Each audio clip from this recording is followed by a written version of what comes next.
এই পাশে মালচিং পদ্ধতিতে চাষাবাদ, আর এই পাশে একটি বেড চাষ করেছি প্রাচীন পদ্ধতিতে। মালচিং আর প্রাচীন এই দুই পদ্ধতির তারতম্য লক্ষ্য করেছি। মালচিংয়ে চাষ করা গাছগুলোর বৃদ্ধি আর সতেজতা অত্যন্ত চমৎকার, আর এই পাশের বেডটির গাছের বৃদ্ধি মালচিংয়ে চাষ করা গাছগুলোর তুলনায় অনেকটাই ধীরগতির। অতিবৃষ্টিতে বেডের মাটি সরে গিয়েছে, প্রচুর আগাছা জন্ম নিয়েছে। এর আগেও কিন্তু এই বেডটির আগাছা আরও 2বার অপসারণ করেছি। আজকেও আবার কোদাল নিয়ে আসলাম বেড রিপেয়ার করার জন্য।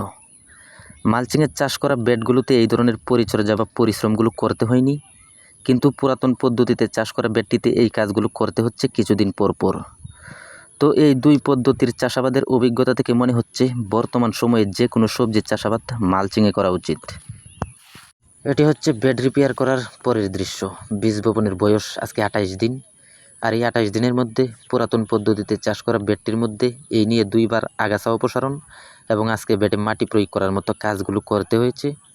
আর মালচিংয়ের চাষ করা বেডগুলোতে এই ধরনের কাজ এখন পর্যন্ত করার প্রয়োজন হয়নি। ধন্যবাদ সবাইকে।